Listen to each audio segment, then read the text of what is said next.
One night, 6 women walked in. 5 of them appeared to be in their early 20s, with the leader looking to be in her mid-20s. My best assumption was that she was an elder sister of one of the females or an older sorority sister to incoming college students. I was greeting them at the entrance, and as they approached, Queen Bee Karen was telling the baby Karens how fantastic this restaurant is, how delicious the cuisine is, and how there might even be celebrities there.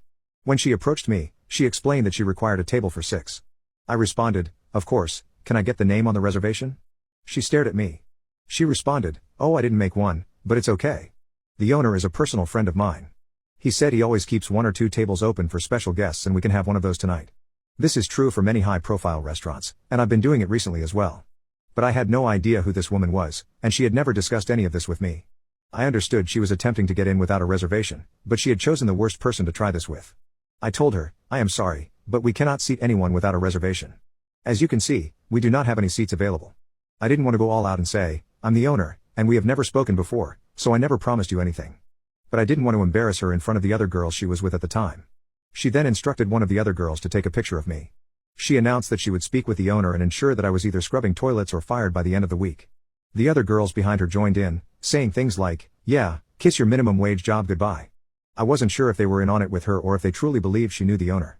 Queen Bee Karen then said, "Look, you can either give us a table or I can make your life very difficult. This is not worth losing your job." She kept pointing, trying to belittle me, and then saying things like, "Obviously you aren't anyone here, because if you were, you would know who I am and never try to tell me anything other than yes or of course." She was constantly attempting to put me down and take that table. At this time, it had been a hard day for me, and from my perspective, I had 3 options. Number 1, I could inform her that I am the owner and call her out on all of this. Number 2, I could simply hand her the table and let things go. Or, third, I could teach Queen Bee Karen and her minions a lesson. I selected option 3.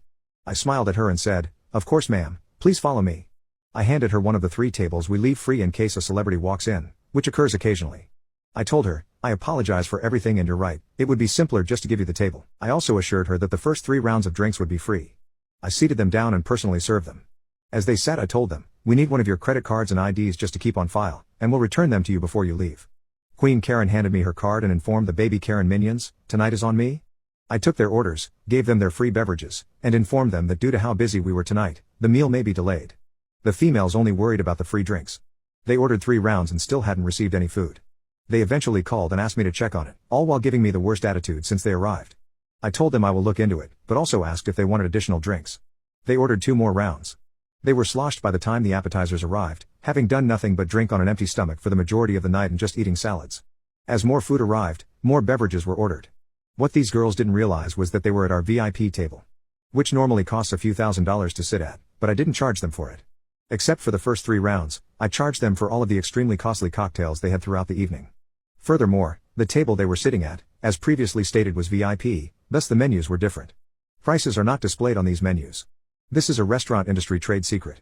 They also offered higher-end menu items such as white truffle, black caviar meals, and specially imported West Coast oysters, among others. At one point during the night, I honestly began to question what I was doing. I worried I was going too far with these poor girls, they might not know any better. But certain things encouraged me throughout the night, such as when one of the baby Karens questioned whether I thought my life was pointless because all I ever became was a server. Also, one of the other staff told me that they were planning how to mess with me, believing that they could do so whenever they wanted and that I would always give them a table. I overheard them say, "He's cute, but I wouldn't date a waiter like that. He is such a pushover." There were other comments like that throughout the night, so I continued with their life lesson. By the end of the night, each female had built up a bill ranging from $2,000 to $3,000. I handed Queen Karen the bill for $10,232.23, which included tax and tip. I've never seen somebody sober up this soon. She went from smiling and giggling with her buddies to almost in tears. She immediately summoned me over and asked whether this was a joke. I took the bill, looked it over, and apologized. "I'll get you the correct bill amount." Again, she seemed completely relieved, assuming she had received someone else's bill, and called me a effing idiot, before continuing to talk to her pals. When I returned to give her the right bill, she flipped out again. It was only a question. "Is there something wrong on this bill that you didn't order?" She and the girls were stunned and went over every single line of the bill, including the initial several lines that listed their original 3 rounds as complimentary. They then got out their phones and went over everything 100 times. Adding it all up. Queen Bee, visibly startled, just remarked, "1 second, I need to use the restroom." Part of me feared she'd dine and dash and leave the baby Karens with the tab, but I discreetly reminded her that we had her ID and credit card, without making it too obvious. I was concerned that she would run out of money. 10 minutes later, she returns with new makeup, clearly crying, and tells me all about how poor the food was, how dreadful the drinks were, and so on, demanding that I at the very least cut the cost in half.